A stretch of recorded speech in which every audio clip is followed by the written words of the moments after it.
Last time on Dragon Ball Z, Raz, Goku's evil brother from planet Vegeta, flew up in the air because of the powerful giant fart, and he surrounded himself with a giant miasma of psychic energy as a cool effect took over Goku and Piccolo's face whenever they realized that Brad was just warming up with joshing them about, kicking their asses. Now this miasma thing will come up later on in the show where when they have to fight with Gildo or Guido. Anyway, the weakest member they continue for. But right now to introduce, I will talk about Piccolo's plan. The fourth episode of the first saga or season of Dragon Ball Z. Now, Piccolo's plan, among other things, is very special and near and dear to my heart because it was the first episode that got me interested in Dragon Ball Z and anime in general. Because previously, before seeing this episode, I had no interest or knowledge about anime, whatsoever. I was still on things like Flintstones, Jetsons, Yogi Bear, Powerpuff Girls, Dexter's Laboratory, Doug and Rugrats, stuff like that.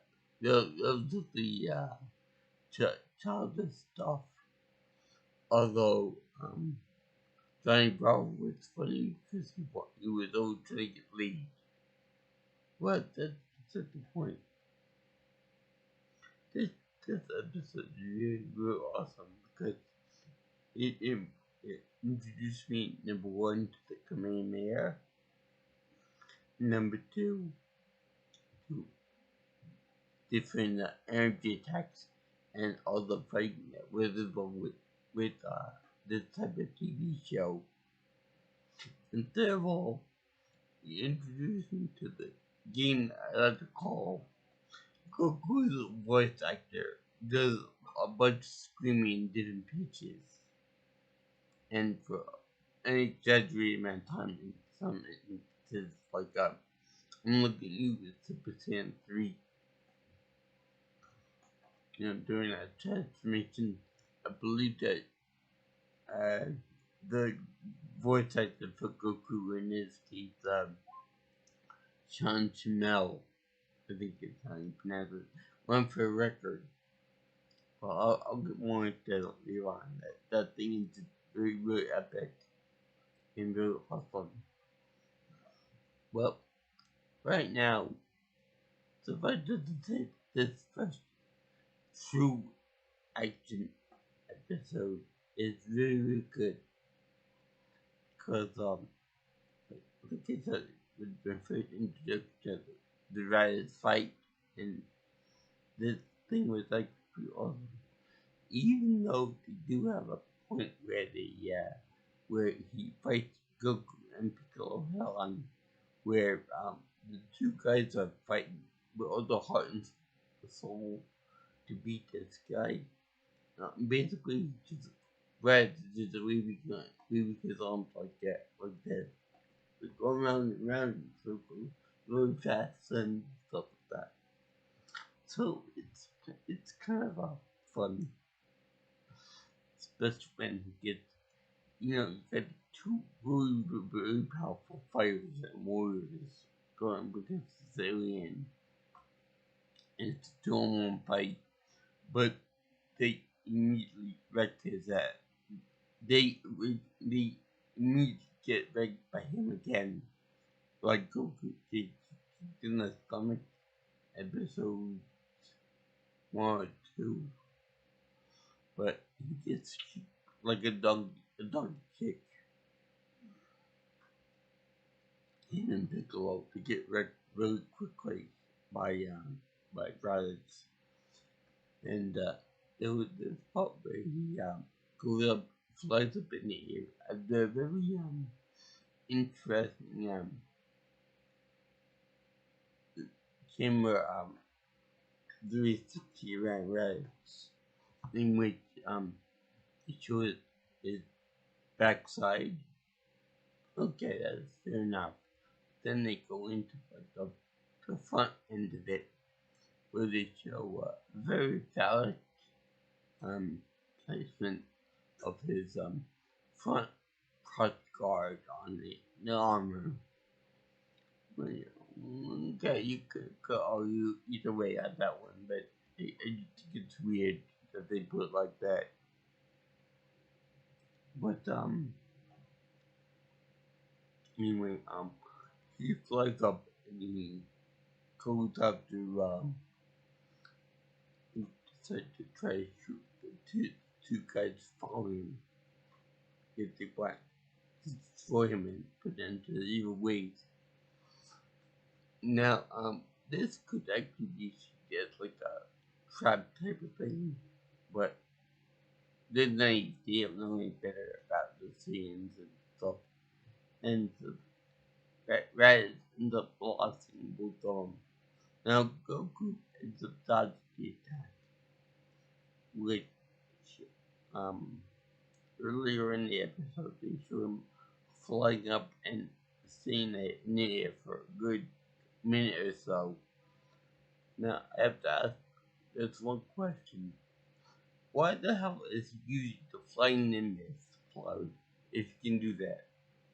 Is it something to do with speed? I don't think so. I think he's lazy trying to use the nimbus for all its worth. But anyway, they Goku dodged the attack in midair, which is impressive. But Piccolo gets his armor built up like this, about here or maybe a little older than that. Now, he charge up a special attack, try to kill Raditz. But here's the thing too,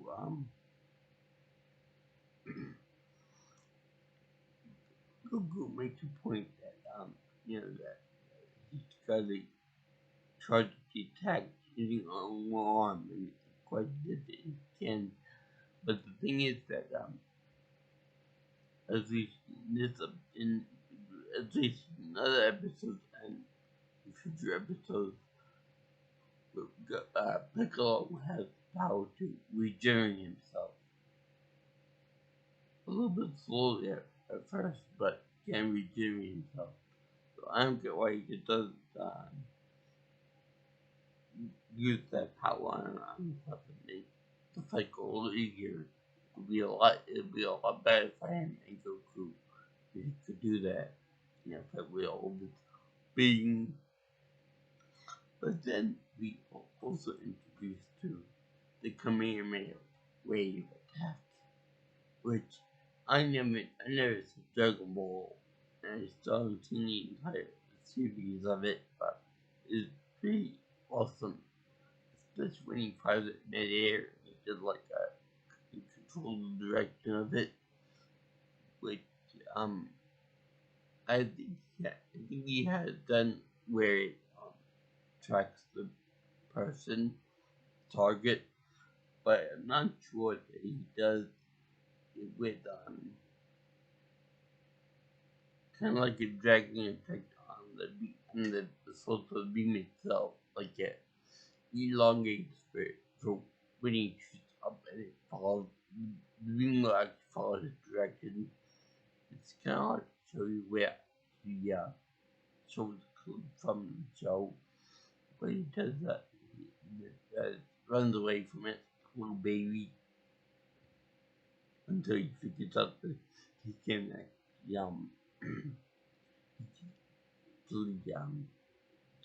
block his hand and it sends his hand. Now, I don't get why he didn't dodge like he did with There's a beam cannon, but it's a different story altogether. You know, when it's ready to turn the fire on him, he he shoots him with his own energy attack, and it's kind of like the attack itself, kind of like disorganized, kind of diffuse type thing, but more concentrated energy at the beam cannon and the Kamehameha wave. But that's why those maybe because you get low level elite warrior and all that. But you know that's something I noticed. You know when Goku fried, he he goes he falls to Earth faster than bug up till he get the zapper. So then notice that Piccolo charged up his attack, his slow charging attack, instead of big cannon. And then he launches it at Raditz. And Raditz just dodges it very calmly after he gets it like his power up to reach like 300 points, and same for Goku, his power will be over 1,000 when he charges up the Kamehameha, which I would get anyone to come up with anybody that didn't do that when they were kids, tried to do the Kamehameha attack. Now, doing all this, Bulma and Master Roshi and Krillin are going over to fly with Goku and Gohan and Piccolo too. Now, he says that you know what we couldn't do over there when they get over to fight, you know, so you know they're gonna I know Cool will just die there, just not even fight anybody, just die right there, flat out. And something I was wondering about this show. Well, what is the power level of Max Roshi? You know, because I know he's like the world's strongest man at one point, but he is kind of weakling in this context. You know, question what he can do with Red. I mean, in the movie Dragon Ball Z, Broly in it, Broly's like several thousand times more powerful than Red is this one. So how can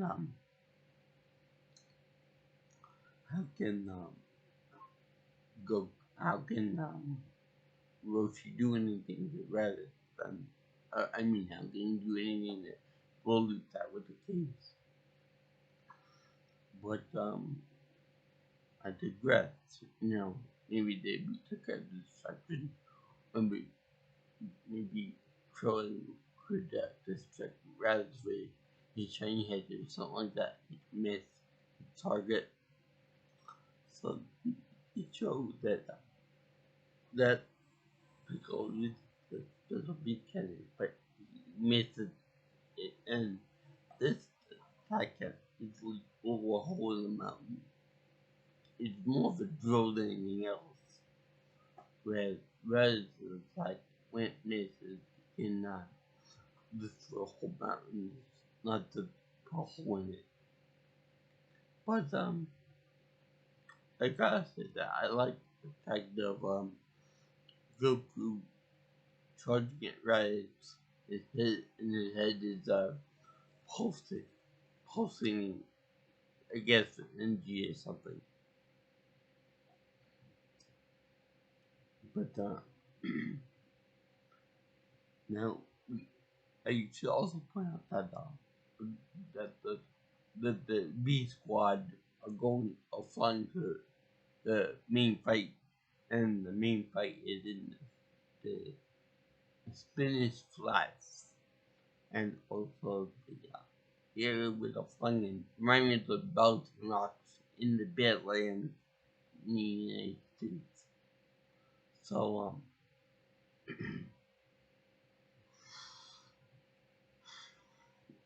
things, uh, ready to turn toward, Piccolo, and he trying to, insult them, and they missed the attack, and then attack just injured his shoulder, and this falls on the power drawn barrier for the shoulder attack. So, then,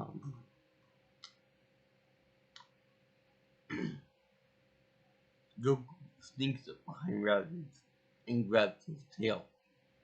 His weak, pathetic little tail floats around on the ground like a little baby. But Goku reminisces about how, when he was a little kid, people grabbed his tail and he was so weak and it hurt like hell. Now, if his tail is weak enough to be grabbed by somebody and make into a weak spot, then how is it that when Krung was whacked with it, it had enough strength to do that? You would think that it would hurt. You would think it would hurt in Silva as well. But not minor detail. But this is where I realized that Goku is not the smartest, the bravest wolf in the pack, because he has him on the ground begging for mercy, and then he said that he'll leave the plot alone, and he wouldn't endanger his own nephew, or his brother, or anybody else who would just leave. Goku actually believes him, even though Piccolo was saying, no, don't listen to him, don't listen to him. Now, even though there's supposed to be like dead enemies and all that, I would listen to the green guy more than I would listen to my older brother, who I just found out I just had, who is bent on destroying the world, and myself included. But that's just me. I would listen to the green guy, because I like to call green too. With Green Man from Mars. So, like a complete dumbass, Goku ends up letting go of the tail.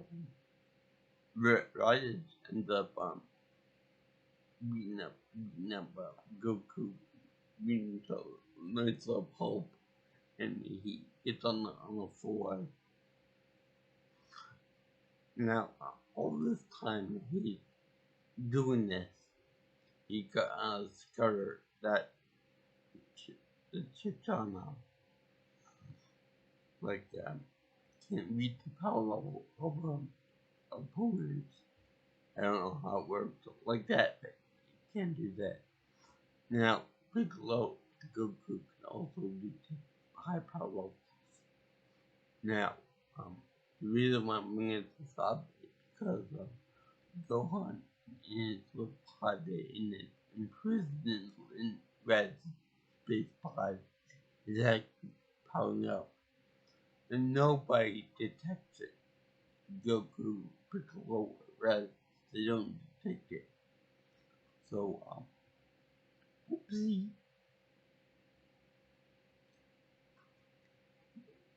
And when Gohan emerges from the pod, he's pissed. I mean, he's so pissed off that he's even worse than when my professor asked me when he asked my cousin if I knew how to read. That's how pissed off Gohan was compared to me, and I was furious. But that would be our next episode, Gohan's Rage. Anyway, I could definitely say that this is one of the best episodes I've ever saw in Dark World because they introduced the action, the Kamehameha wave, which is more beam than a wave, but it's neither in there. The special cannon, and yet, I can't see why somebody who has epilepsy would have a problem watching this episode because unlike Electric Soldier Porygon, where they only have one major problem with the episode. This the energy attached in here have a very prominent strobing effect. Now I have no problem with that. I could look at false lines holder if I had to, but the matter is that it would catch someone off guard and let them have features. I don't think that they have used in any of the video games, I don't think, but it's still kind of jarring. Also, I think, don't quote me on this, but I think the making in this show have like a purple blood, something like that. Anyway, in this one they have, Piccolo has red blood for some odd reason. I guess because they were trying to make him to be like human or something like that, but that's foreshadowing. Another part of foreshadowing that I kind of like is that Chi-Chi, Gohan's mother, says that her son is going to be, is really good at math, more stereotypical about Japanese people, and the mother being over making a kid overwork at studying thought was true. But she said that one day they call her and go to other planets one day, which if you've seen the whole show, you would understand why this is a real kind of joke. And the fact that she is a overprotective pain in the ass at times, but I digress. Anyway, the show point animation when Red bought the Kamehameha with him, he chose his hair spike up in the back. I wonder how much gel that man needs to keep his hair up. But that was kind of funny. But yeah, I enjoyed this episode a lot. Let me know if you like this episode too. Leave a like, comment, share, and more importantly, subscribe to my channel. My contact information for any suggestions on TV shows or whatnot, what we call movies and things like that is my number is 631-707-3707. My Twitter is Pete Nelson Pro, and my email is JJ's Viewing Channel at gmail.com. I salute all you guys and have a safe time and have a happy Easter and a happy Palm Sunday. Ciao, ciao, my baby nose.